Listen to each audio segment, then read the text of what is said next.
following program has been rated GE by the Kenya Film Classification Board. It is therefore suitable for general family viewing.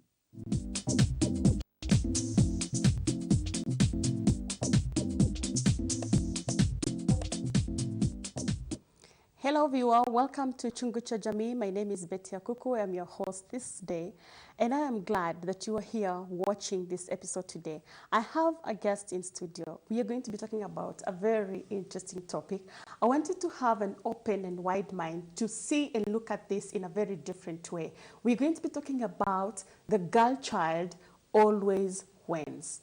I don't expect that you will think this is discrimination. So before you close down and decide in that way, listen to more from our guest today. You're most welcome.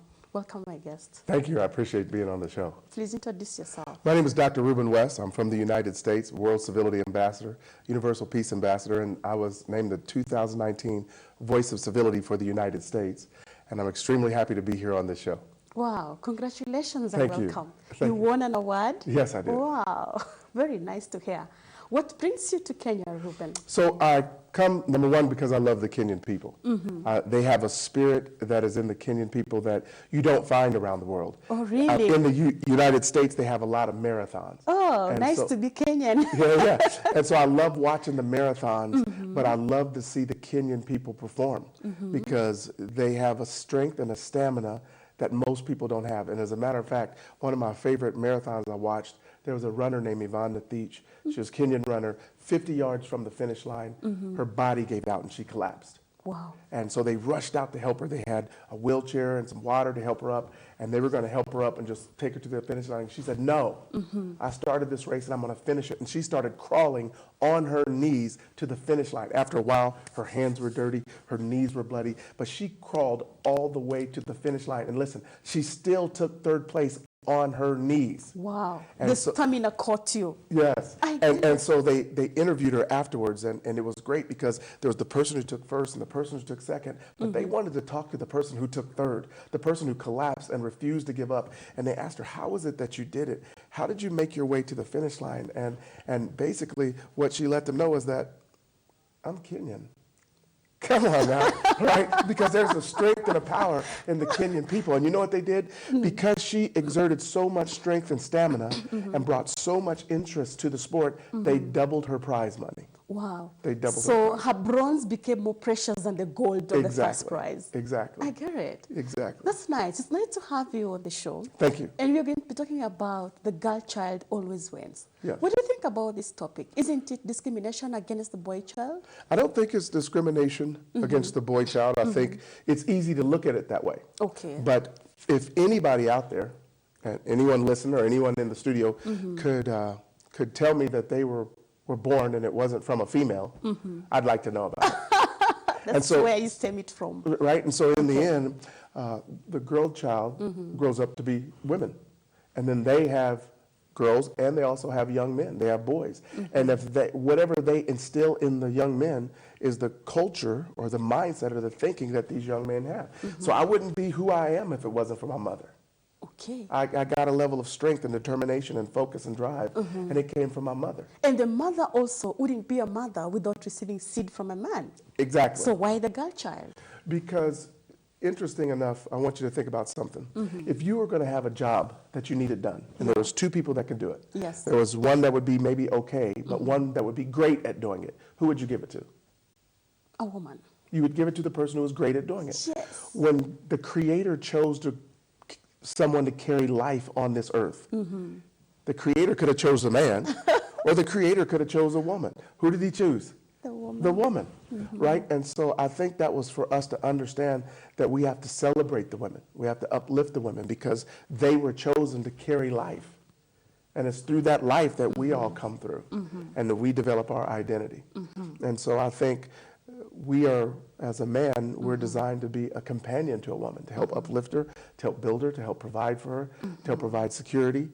And I think when we do it the right way, it also empowers her to bring forth the Yes, gifts I in think that's ourselves. important when we do it the right way. Yes. Because a lot of times we do it discriminating against the boy child, Yeah. thinking that because she is better, because she carries life, because she can perform her duties very well, then we put aside the boy child. Yes. But you were saying that even the boy needs to support her to be able to bring up her responsibility as well. Yes, exactly. And then when it comes to the boy child, I think what we have to realize is that they're still a child. Yes. See, in the developmental years and the developmental stages, a lot of times girls develop faster. Yeah, In true. school, they develop faster, they develop faster. And so men or boys are taught to be strong and tough and don't cry. From the beginning. Right? But in the end, in the beginning, there's a developmental stage that they have to go through where they develop emotions, where they develop connectivity. And so we have to allow them to develop those feelings. To say, hey, don't cry, toughen up, be a man. No, they're a boy. Where did those things come from? I think it's a culture. It's culture. It's culture because what they know is that, the men, you're going to go out and you're going to be a provider, you may be a hunter, there's all these things you're going to have to do. And in order to do it, there's a toughness that you have to have. And so at a young age, they start telling them, toughen up, grow up. So what happens is when we see all of the young kids out there and maybe they're at a disadvantage, the tendency is to say, hey, we've got to reach out to these young girls. We've got to help these young girls. We've got to take in these young girls. But at the same time, all these young boys are out there and they're being left behind. Now, what's going to happen is these young girls are going to grow up and they're going to need men. And now you have all these young boys that are growing up that you left behind, and these are the men that are available to these young girls. Yes. It doesn't work. And so there has to be a balance. There has to be a balance. Yes. Thinking of the balance and saying that the girl child always wins. What do you mean? Because the man being trained from a tender age to always be strong, rise up, you gotta get it, you are the provider, you are the head of this home, you are the head of this family. All this relies on you. The woman is gonna come, rely on you. The children are gonna come, rely on you. Why do you say the girl always wins? Wins in what? I think they win in the ability to change their identity. See, I want you to think about this. In the United States, They win in the ability to change their identity. Okay. See, because originally people thought that women were only going to be mothers and wives. I know. So you're just a mother, you're going to be a wife, and that's it. Yes. Right? But that's not true, because they're lawyers, they're doctors, they're Exactly. talk show hosts. Yeah. So women are very comfortable with changing who they are. Yeah. My good friend, Dr. Sophia Lul from Mombasa, she is the head of You've been to Mombasa? yeah, Wow. an organization called Pure Pearl Foundation. And she said that women have to develop their and, A-N-D, their and. She said that when she was growing up, she was told that she was only going to be a mother, she was only going to be a wife. And as in A-N-D. Yeah, Okay, A-N-D, not yeah. E-N-D. A-N-D, Okay, yeah. okay. And they told her, why are you studying? You're just going to be a wife, you're just going to be a mother. And she said, no, I have an and. So now she's a wife, and she's a mother, and she's an attorney, and she's the head of Pure Pearl Foundation, and she was a World Civility Ambassador, and. And so what I love is that women have the ability to change their identity as they develop. Wow. In the U.S. right now, there's this movement called the Me Too movement, where women are standing up against discrimination, where they've been treated wrong, they've been harmed, they've been put down, they've been discriminated against. And so they're saying, hey, this happened to me too. And it's giving them strength in numbers. Interesting enough, I don't think the guys could say, hey, me too. Yeah. Like nobody, it doesn't resonate the Their same. ego Yeah. wouldn't allow them as well. Yeah, it doesn't resonate the same. And so because women are able to say, hey, this happened to me and it hurt me, and The emotions stand out for them and they're able to express themselves and speak it as it is. exactly. So they say that women usually live longer than men because they have the opportunity to, number one, communicate with each other when they're having emotional hurt. Men just hold it in and they never tell anybody. They carry that stress and it takes a toll on their lives over the long haul. And so I think as a girl, you're trained at a young age to communicate, Okay. to think and to do those things. And I think we have to go back and help the young men do the same. Okay. Is that why you are so passionate about this and even talking about it to another country? Yeah, the reason I love talking about it to another country is you only know what you know. Okay. So like when I told you that I love the Kenyan spirit, I love to see the passion in the Kenyan people. In the United States, there's a lot of systems that have been put together to help people. So if you're a mother, a single mother of 2 children or 3 children, and you don't have the means, they have a thing called Section 8 housing, where they'll provide you a home, and they'll give you food, and they'll give you daycare, and they'll give you all that stuff. That doesn't exist in Kenya, you know, at the same level. And so the people are very, very, very hardworking. They're very hardworking people, and they're passionate. In the U.S. They have to go out by themselves in search of how they will live. Exactly. Because no one cares. Exactly. Yes, See, there's no such kind of arrangement. Exactly. That develops a determination and a will that the other people don't have. So when I see that and I'm able to watch that, I just want them to know how great they are. Because when everybody around you do it, it doesn't seem different. It's just the way you are. It's just the way you But are. when I had visitors from Kenya to come to the United States, and I showed them around and I explained them, they say, so they would give them housing? They would give them health care? They would just, yeah. And I would think, what is there left for us to do? It's like taken to paradise. Actually, in Kenya, there are women who suffer a lot. And some of them are single mothers without employment. So they walk out to other houses of others that are well-to-do, and they help them do like house chores. Yes. They help them to do their gardens. Yeah. They help them in many different ways Right. so that they can earn for their children. Yes. And some of them have stepped up so much in that they're even able to educate the children Yes. without the help of their husbands, Right. or even for those who don't have husbands. And it's working, and it's very possible. I don't know whether you are also reaching out to such kind of women, or if such women also still win.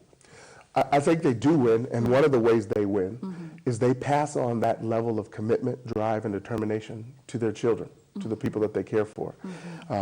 You know, the world is full of good people, and if you can't find one, you could still be one. And so in the end, they realize that it's up to them to be that person. It's up to them to go find the employment. It's up to them to win. And in winning, they teach their children how to win. That's what I told you, that a lot of the drive and the determination that I have, I got from my mother. You got Because from she taught me how to win. That's the way she carried herself. That's the way the things she stood for. And it birthed something in me. Where does the woman or the girl child get this energy to know that she always wins? Because depending on your background and the culture that has been put in you, you can either feel that your self-esteem is too low. You may also fail to develop yourself personally, and you lose it all while still young. Where do you get this energy from? I think you get the energy from having role models and people that you can look up to. A lot of times there may not be someone in our own home that we can get what we need, because no one person can do it all.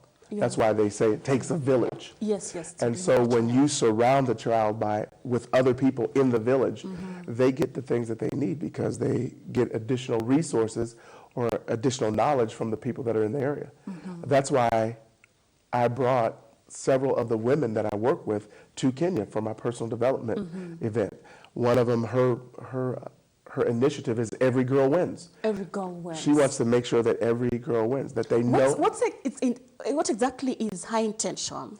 Because there are people who have come to the knowledge that the girl child is very important and also very active and powerful if motivated and if empowered. Yep. But there are others who are sitting on their girl child and they think they can do nothing at all in the society apart from just bearing children and being the mother at home. Yes. Yes. All these scenarios are in Kenya. Yes. They're in the U.S. too. Oh, really? They're in the U.S. too. And so that's why she has that initiative. She got pregnant at a young age, 13. Oh, really? And she had several children. She had a husband. He was abusive.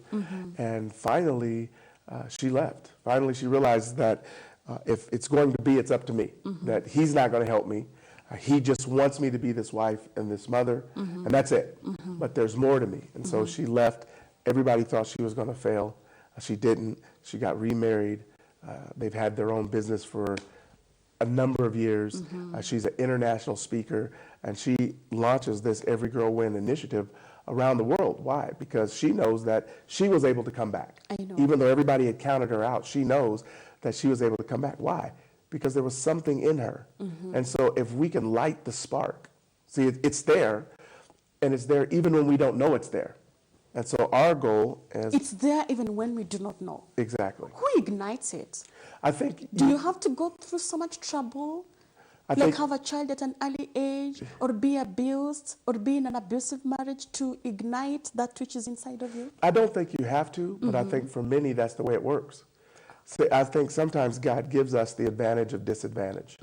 You've never seen a heavyweight boxer, champion, who grew up rich. They didn't grow up rich and decided to start fighting. No, they didn't do that. They grew up at a disadvantage, and they said, hey, I don't want to live like this. I don't want to live in this area. I'm going to change my life. I'm going to go to the gym every day. I'm going to work out. I'm going to fight. And it changes their life. Muhammad Ali, it changed his life. So you have to get to some point in life. I think there has where to be... you must turn around. You draw a line in the sand. And sometimes that can come from negative experiences, but sometimes it can come from positive. You don't have to have adversity. Everybody doesn't have a down and out story to be successful. But what I've found is that most of the time, our biggest limitation is us, right? Oh, is us. I mean... Not adversity. No, it's not adversity because almost everyone that's successful overcame adversity. Walt Disney, who created Disneyland and Disney World, he was fired from the newspaper and said he lacked imagination. He had several nervous breakdowns. He filed for bankruptcy several times. But in the end, all of that, he still has Disney World. He still has Disneyland. He was still able to bring forth his dream. And so what I could say is if you think it's going to be easy, you're wrong. Talking about girl child always wins, Ruben. I'm thinking of the girl who has gotten married and is bearing children. When I compare this girl and the boy of the same age doing the same things, the boy progresses very fast because the woman is now tied up. She has to bring forth babies and take care of them. And there's so much challenges in doing this, you know. When the man is continuing with his studies, for example, if they were to pursue to master's and PhD and that level of education, this woman cannot catch up in the same pace because of the many breaks she has to take bearing children and bringing them up, you know. And so much time is spent in between. That's right. How does she still win in this? Does she have a child? Yes, of course. If she has taken a break, she's gotten married. She's winning. See, most people... And you need to get 3 children, and that may take you like 10 years if you're doing that kind of spacing. Yeah. This man doesn't get pregnant, you know. I agree. He doesn't stay home. If he stays home longer, it could just be 2 weeks of paternity leave and stuff like that. Yeah. But the same day your wife bears, you still go to work. Right. Nothing stops about the man's life. Right. How does the girl still win in such kind of a scenario? I think that we have to define winning. Okay. I think that if you have happy, healthy children, you're winning. Okay. I think, see, that's where we have to define winning because most people think winning is only PhD, MD, a lot of money. That's not the only way to win. Mother Teresa won, but she took a vow to poverty. She was never rich. She was never wealthy, but she's one of the most famous people in the world to this day. She's not alive. She still won. Yeah. And so I think one of the things that'll be very frustrating is not defining what winning means for you. Yeah. So I just feel like if you raise healthy children that are morally sound, that are productive in society, you won. You won. Now, there may be some personal... Even without the and and the and and the and. So you could certainly have the and, but if you didn't have an and, you still won. In the one thing that you had. In the one thing that you won. I think that's very important to echo outside there because somebody may think, I didn't go to school, I don't have an and on the side, I am not the one who can do business very well, and I do not have the extra level of education to take me to the next level. And so just because I have this one thing of taking care of my children, then I lose and I don't win. You know? No, that's, yes. you won. Yes, you still won if you were able to take care of your children very well. You're an absolute winner. Well, let's just look at, where would we be if we didn't have that? Where would the world be if there wasn't the women who took the time to make sure that their children were well nurtured, well taken care of, educated, trained? Where would we be? We would lose. I know. So to me, those women are the winners. They are the winners. They are the winners because every man that goes on to excel, he was nurtured by a woman. True. Yeah. There's so much pressure also on the women because of family and society and the corporate world. There's so much pressure. There's a woman who wants to be in the corporate world Yeah. and progress very well. And she has the determination and also the ability. Yes. And she's at the same time the mother at home, having to take care of the family and look at all this. But because she doesn't find her balance very well, simply because of some lack of information or knowledge in the right way, sometimes she's forced to quit her job and become a stay-at-home mom. Yes. To just take care of her children. Yeah. And many times people think she didn't make the right decision, she lost and she didn't win. Yeah. And she becomes frustrated because later on things change and things are not the same. Mm-hmm. What do you think about these kinds of decisions? I'm glad you asked that, Mm-hmm. because I'm going to give you the reverse scenario. Okay. I'm going to give you the scenario of the woman who actually made it in the corporate world, Okay. who was able to advance through the ladder, the corporate ladder, who was able to become the company's CEO or vice president, or who was able to progress in government and hold that spot in government. But she didn't have that same nurturing relationship with her children. And then she looks back years from now after she accomplished all that, and she doesn't have that connection with her children. Did she win? No. I don't think so. I As a don't- mother, no. No, right. So, yes. In the so- corporate world, maybe. yeah, you won over there, but you Yes. may have lost over here. So, Yes. so in the end, everyone has to define winning for themselves. See, everybody has to define it for themselves. That's why I use the example of Mother Teresa, because she didn't have millions of dollars, she didn't have a lot of stuff, but yet she was able to get millions of dollars to help the children that she was advocating for. So I think we can make the mistake of thinking the only way to win is to excel in a corporate level. And for some people, that's their definition of winning. For other people, that's not their definition. How would you create a balance when you are talking to such kind of a woman who is in this setup Sure. and doesn't know where Sure. to draw that kind of line? You Yeah, know, absolutely. Should I abandon this? Should I abandon this? What should I do? How do I create this balance? Thank you for and asking still me that. remain that. Thank you for asking me that. I think one of the things that Dr. Stephen Covey said, he wrote the book 7 Habits of Highly Successful People and quite a few other books. One of the things he talked about in the 7 Habits was begin with the end in mind. He said at your 80th birthday, 80th? at your 80th birthday Really? party, he said, I want you to Who write gets out, there? he said, I want you to write out what your party would be like. And I want you to write out, what would your children say at your 80th birthday party? What would you want them to say about you? What would you want your friends to say about you? What would you want your family to say about you? What would you want them to say at your 80th birthday party? Because in the end, that's coming to the end of your life, and what they say at your 80th birthday party reflects how you actually lived your life. And so if you want your children to say she was a loving, caring mom, she was always there for us, she took chances with us, she sacrificed for us, then that's how you have to live every day. If you want them to say, well, she was really never there, but she climbed the corporate ladder, and blah, blah, then live that way. So I think how do you know what you want is you got to figure out at the end of your life, what do you want them to say about you? At the end of your life, what do you want your children to say, your partner to say, your husband or wife to say? Now you live life every day so that they will say that.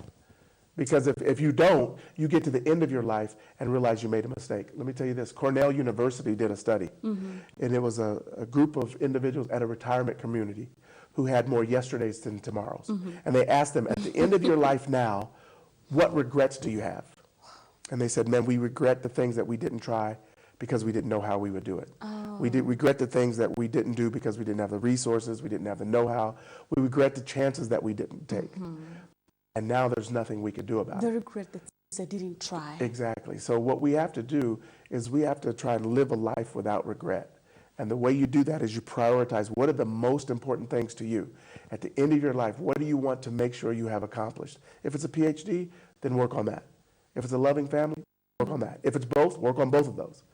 But in the end, we have to start now and decide what is it our life looks like in the end, and how do we create that? Wow, I think that's very, very important. Thank you. The things that you don't want to regret about, you live them today. Yes. You live so that you don't wish. You don't Exactly. say, I wish. I wish. I wish I did. And so many people do that on both realms. So many people, they climb the corporate ladder, they make it, they have all this money, but When they come back home, it's all frustration. right. And isn't it interesting that we can certainly find cases where people who were very wealthy still took their own life, they still committed suicide, they still did that. Why? Because Did they have people like you to tell them? I wish to hear that. Let's take a short break. We're coming back just now. Viewer, we are taking a short break. I hope that you are following Ruben on this conversation of the girl child always wins. Our SMS line is 21144. We are also on YouTube Live at GBS Kenya. Please do watch us and have some time to look over this again and again. We're coming back just now. Hi, my name is Zawadi. At Mahanaim, I studied to qualify for the IGCSE through the Cambridge International Educational Program. We Mahanaim International High School students enjoy extracurricular activities such as joining GBS TV Club, Taekwondo, cultural dance, orchestra, swimming, foreign languages, community service, and much more. I believe this unique experience I gained here will go a long way into strengthening the future me. The teachers and other ministers at Mahanaim spared no pain in running with us until the end of the mile, until we secured all of our goals. And that's how I passed my IGCSE exams. Mahanaim International High School cares about my future. Beyond our education, Mahanaim nurtures us to have bright and healthy mind so that we could become great future leaders.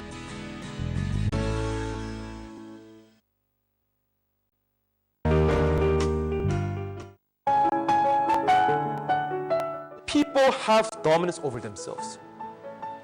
Why? Daddy, no money. Give me money, I'll buy for you. Hey, Daddy, I said I don't have money. Hey, I know, Daddy. Can the Ethiopian change his skin? Or the leopard its spots? 예수님이 우리의 모든 죄값을 다 지불하시기 때문에 예수님 다 이루었다라고 말씀하셨잖아요. So Jesus paid for all the wages of our sin. That's why he could say it is finished. Yesu alipa mshahara wa deni zetu lote, ndiposa akasema kwamba imekwisha. 하나님은 슈퍼컴퓨터와 같은 분이에요. Everyone, God is like the supercomputer. Upendo wa Mungu ni kama hii supercomputer.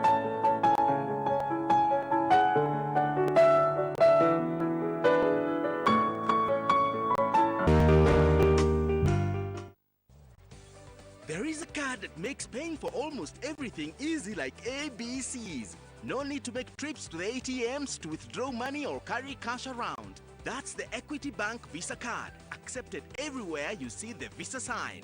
Use it to pay for food and drinks, fuel, shopping, pay for your Uber ride, shop online, travel and hotel bookings, and so much more. Pay conveniently and free of charge. Card security is guaranteed thanks to the chip and PIN technology that protects your card from fraud. Start paying with your Equity Bank Visa card now and enjoy the convenience of not carrying cash.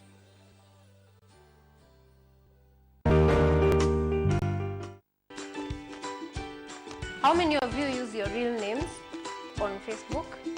Wengine ni Sweetie Pretty. You must succeed in being an eagle and not a chicken. I'm seeing myself owning the biggest media house in Africa.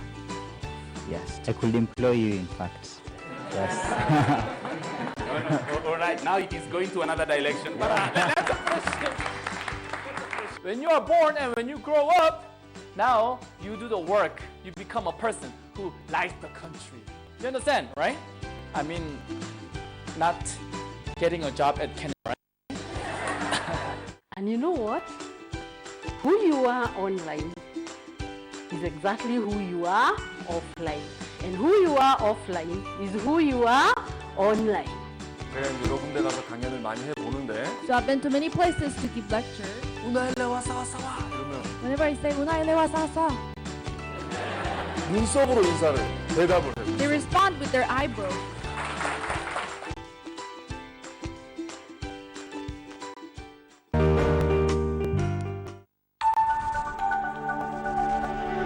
Everywhere, GBS. Welcome back, viewer. I am here with Ruben and I'm glad that you are watching us. We're talking about the girl child always wins. When I look at our country and looking at the girl child, there's a line that the girl child has been drawn for, that the girl child is supposed to just grow up, become a mother, and bear and rear her children. The girl child is not supposed to be the CEO. She's not supposed to be the manager of this and that company. She's unable to do this and that. There's a line that has been drawn. And because we had this in our culture growing up, we are unable to skip this. How do you speak to such kind of girls who still have this kind of line they have never approached, they just had, and they're stuck there? So most of the time, we just believe what we've been told. If you're told that you can't do it, we believe it. There has to be somebody that tests the rules. There has to be somebody that's willing to step outside of the line. Somebody must test the rules. Somebody must test it. That's the way it is in the United States. There's laws that are always changing. There's rules that are always changing. Now we had Barack Obama, the first African-American president. That had never, ever happened, ever in the history of our country. Yes. But it happened. Ooh, Somebody's got had to faith. Yes, somebody has to test the rules. Somebody has to push the limits. And for a lot of people, they thought it would never happen. I think so too. Yeah, they thought it would never happen. I was surprised. But it still happened. I was surprised, but it still happened. So what does that mean? That means that it opens the door for everybody. We may have a female president here soon. Anyone can do it. Possible. But there was a time where women in our country were marginalized, and they weren't taken as businesswomen or CEOs or executives or leaders in countries or policies or politicians. But someone decided to test the rules. And so I think what we have to do and look at here in Kenya is the women have to say, if it's going to be, it's up to me. To step out. And try the role. And try it. And then I think they have to get a role model. Who is the one who is going to push something out of this woman, who is going to step out and test the road for the others? What does she need? Who does she need? I think she needs a why, W-H-Y. Simon Sinek in his book, Start With Why, he said, people don't buy what you do, they buy why you do it. And so I think one of the things I love about Dr. Sophia Lul, who I was telling you about, World Civility Ambassador, is she said that what good, and she was talking about for women, she said, what good is freedom of speech if they don't give you a voice? True. So they give you freedom Makes of speech, sense. but they don't give you a voice. Yes, and so she advocates for every woman to have a voice. So it must start from the why. Yeah. Yes. Why do you give us freedom of speech and don't allow us to speak? Right. So I'm going to speak. If you have given us freedom, then I cannot be prosecuted for this. Exactly. And if your why is big enough, the how doesn't matter. See, good.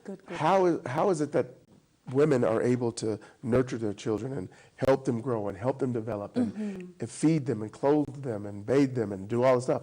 Because they have a why, because it's that important to them. They love them that much. It's so important to them that they have to do it. And I think when it comes to making social change, you have to have a reason that's bigger than you. True. See, Dr. King could have never made the change that he created in the U.S. if it was just about him. Most of the marches that he marched in had nothing to do with him. When he marched for the sanitation worker, he wasn't one. He was marching for other people. When he marched for the bus boycott or equal pay or any of that, it wasn't him he was marching for. It was the other people he was marching for. Yes, I read about Dr. King, and I'm thinking about what you have already said about they need someone to test the road. Yes. And who are these people? Do we have these people really in our lives? Are we looking in the wrong places? I think they're there.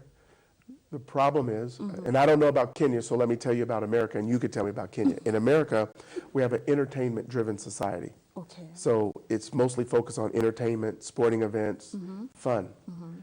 It's not focused on, the focus is not necessarily on personal growth, personal development, right? So we'll sit down and we'll watch a TV program that's entertainment.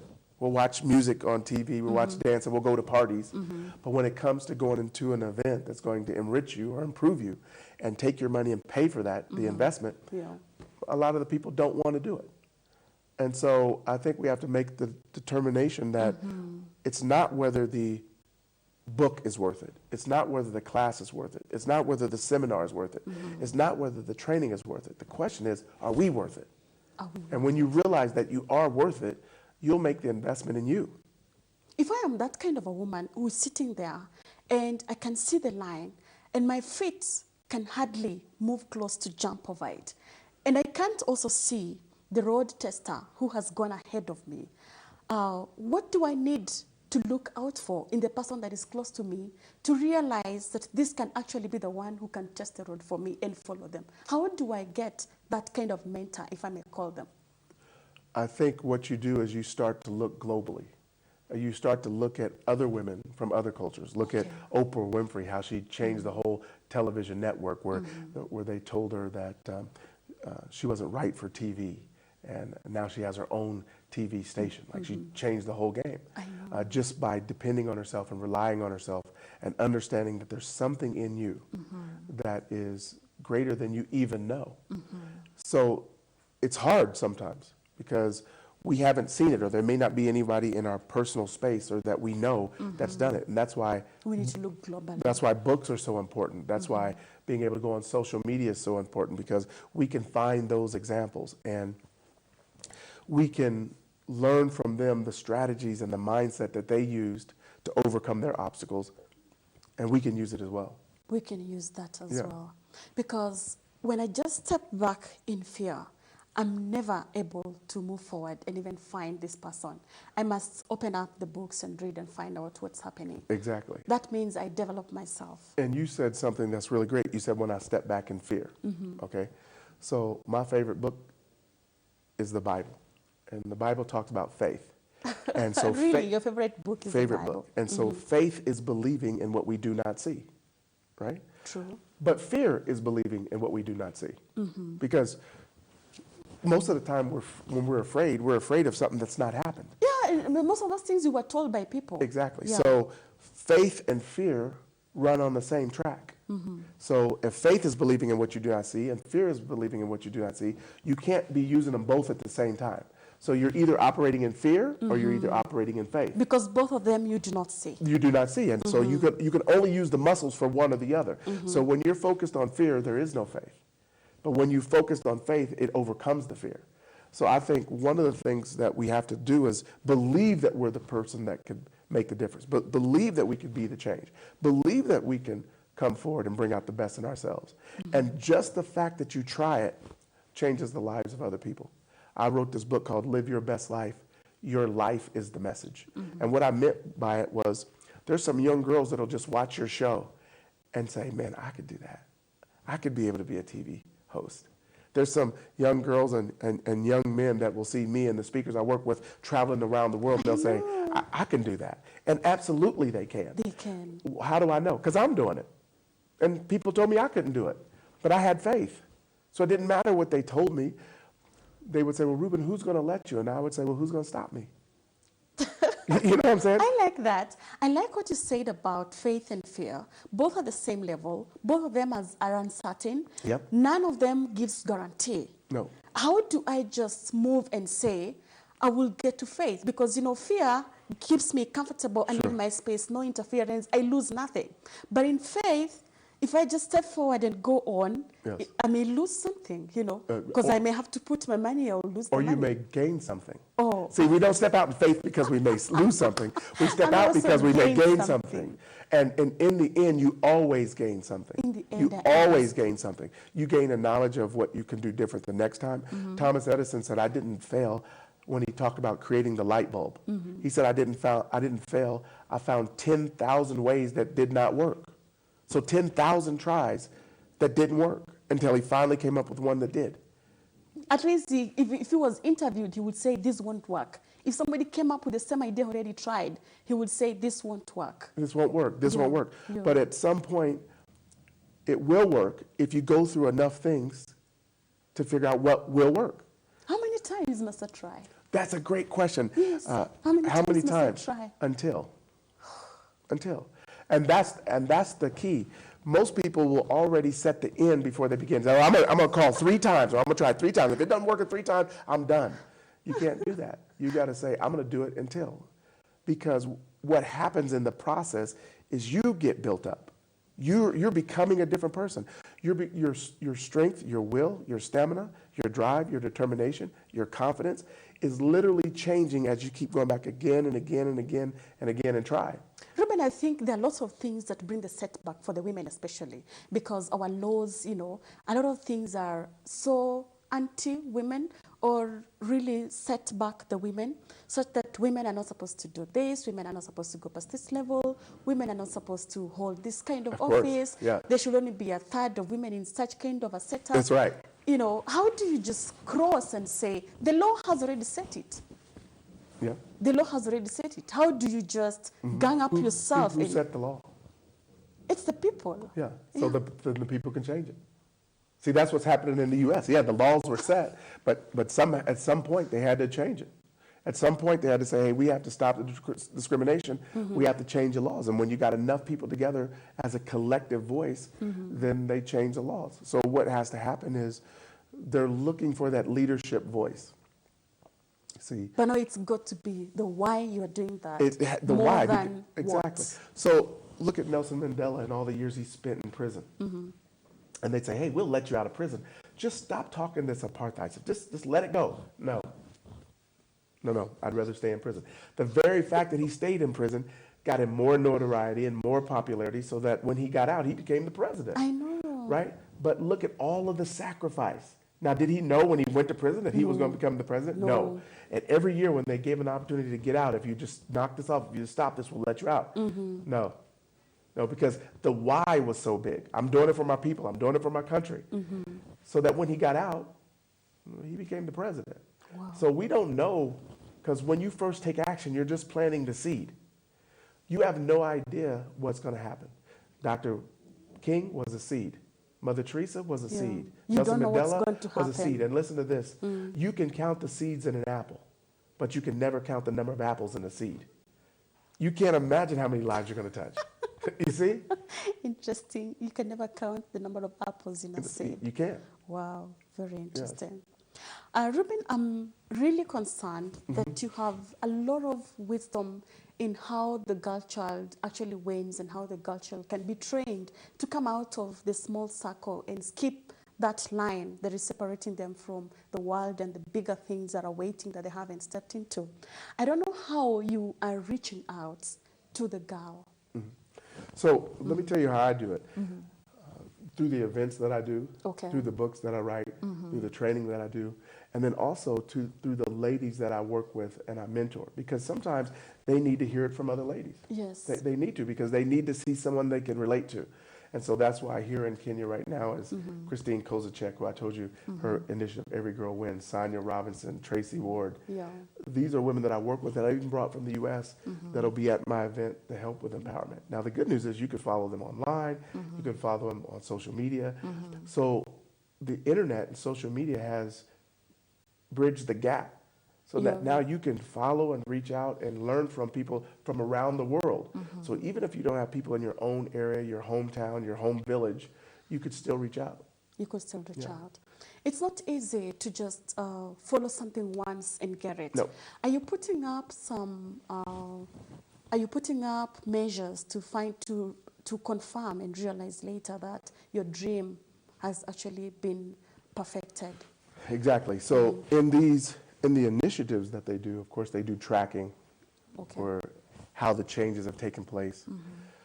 But I think the real thing is for the individuals that we work with is to help them create goals, is to help them set strategies. So that they can go back and look and say, this was a goal that I set. Have I reached it? The biggest problem that I've found is most people's day-to-day activities do not match the goals that they want. So I do this exercise, it's called the discovery exercise. And I have them draw a circle and then write down, what are the things you want? What kind of home, car, business, whatever it is. Whatever your wildest dreams, put it in the circle, okay? Then I let that go. I talk to them for a while, and then I ask them this. We're going to break down your day into 4 parts, from 5 to noon, noon to 5, and then from 5 to bedtime, and then what you do for entertainment. And so I want you to write that down. So they'll write down what they do from 5 to noon, noon to 5, 5 to bedtime, and what they do for entertainment. Then I'll cut the circle out of all their biggest dreams, and I'll ask them, will the things you do every day get you to those goals? And they're like, no, exactly. So your habits cannot produce it cannot produce wants. exactly, and no one has ever showed them that you want these things over here, but what you're doing every single day doesn't produce what you're going after. So in the end, you're going to live a life of regret. So what we have to do is we have to match what you do every day to take you towards what you want. I think it's a very good lesson for a girl who is sitting down, frustrated, and thinking that if I got my baby at 13, at 12, I didn't probably finish up with my education, and now where am I going to start from? You know, what am I supposed to do? I think they need to do that kind of a circle you're talking about and write down their habits and how they spend their day, Right. and they'll be able to come out of that. Right, because then they'll say, okay, so what steps do I need to take to get to there? Yes. Okay, and then if this is where I want to go, what do I need to do every day? Now, if you Yes. start doing it every day, you're going to change your life. If you, Yes, if because you went how to- do I win now as a girl? Yes. I have lost. What people have told me is that I am a loser. Right. I am a failure. Yeah. I got a child when I was not supposed to. Right. I dropped out of school while I was supposed to carry on. And so right now my title is loser, failure, single mom, stay-at-home mom. All these are my titles. But now I want to win. Right. Ruben, take me. How do I win? I think you start a regiment of what it is there, where you want to go, and then what are the steps that you have to do every single day. It's got to start from where I want to go. You have to look at where you want to go in the end, and then if I want to get there. So let's say a bodybuilder. You wanted to be a Yes. bodybuilder. Yes. You can't go to the gym once a month. It doesn't work. You got to it go can't be every once a month. single day. Right? And so most people won't commit themselves. See, most people don't have enough drive and determination and commitment. It's not that what they want is unreachable, is they don't have the discipline to make themselves do it. They But don't, Ruben, it's not easy. no, it's Especially, not supposed to be easy. It's If it was not easy, easy. everybody would be doing it. Yeah, so who do you need to walk up, hold your hands and walk you down to that destiny I think- every single day? I think two things. Number one, you need internal motivation, that why. And then number two, you need some mentors or people that you can surround yourself with. So if the listeners are listening, I want them to write this down. OQP. OQP. Only quality people. So in your circle, you can only have quality people. If you surround yourself with 5 losers, I guarantee you, you're going to be number 6, right? Because you are who you surround yourself Oh, my with. There's a goodness. German proverb that says, Only quality people. OQP. There's a German proverb that says, when a dove associates with crows, its feathers remain white. It's its heart that turns black. See, what happens is there's a change on the inside. Now, the same thing happens if you surround yourself with great people. If you surround yourself with 5 great people, you're going to become number 6 because you're going to develop their habits, you're going to develop their mindset, you're going to develop their working skills, and it's going to change who you are. So Wow. if you don't make it intentional to surround yourself with only quality people, only. I become the next. Yes, it may be hard because you're like, well, how do That I? means, Ruben, that I have to be a quality person to find quality people. It means that you have to develop yourself into a quality person, Okay. or that you have to develop the habits of a quality person. And I must first have the internal motivation. Right. So if you surrounded yourself with bodybuilders, and every day you just went to the gym and you did what they did, don't you think you'd change your body? Obviously. Of course you would, because you did what they did every day. If you ate the same things they ate every day, Wow. if you did the same workout, it's going to change who you are. The exact same thing works on a personal development regimen. If you surround yourself with these people and you say, what are you reading? What are you studying? Let's get together and talk about that. What habits do you do? Ruben. That's very powerful and interesting. And I want to give you a chance to just tell to a viewer who is watching right now, when you're going to do this, when you're going to do this, and where you're going to do it. Because I think somebody needs to listen to some more of this, and I will give you this chance for free to invite somebody else that you want to come and listen to more of this, because I feel it's very powerful. It's very important for someone to get to hear this outside there. Sure. So please tell us where the event is going to be. So my event is going to be at the Trademark Hotel in Village Market on Saturday. It's an all-day event, 8 in the morning till 5:30 in the evening, 3 tea breaks and snacks. We're going to serve lunch. It's only 3,000 shillings. Now, the question is not whether it's worth it. The question is whether you're worth it, and the answer is absolutely you are. Now, this is not just a sit and listen event. This is a participatory event. Okay. So that means I'm going to have you up, I'm going to have you doing things, because you have to allow yourself to have a new experience. You have to allow yourself to connect with people on a different level. And believe me, I'm going to have those different people there. So if you're looking to surround yourself with OQP, only quality people, be at the Village Market on Saturday. Now, here's what you can do. You can register online. Can I give them the Yes, website? yes. So go to www.bestlifenairobi.com.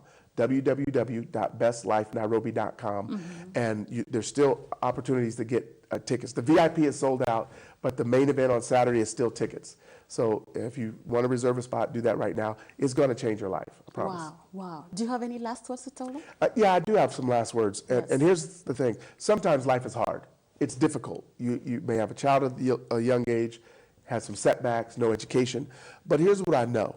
What looks like the end of the road is really just a bend in the road if you're willing to make the turn, if you're willing to step forward and create your new future. It's just a bend. It's just a bend. It's not the end. It's not the end. Wow. That's really nice. Thank you for coming. I am so glad I hosted you today. Thank you. Thank you, viewer, for watching. I hope you got it. The line you're afraid of crossing, somebody already crossed for you, and this person is going to be with Ruben on Saturday. Do not miss to attend that event. Thank you so much for watching. My name is Betty Akuku. I've been your host. See you next time.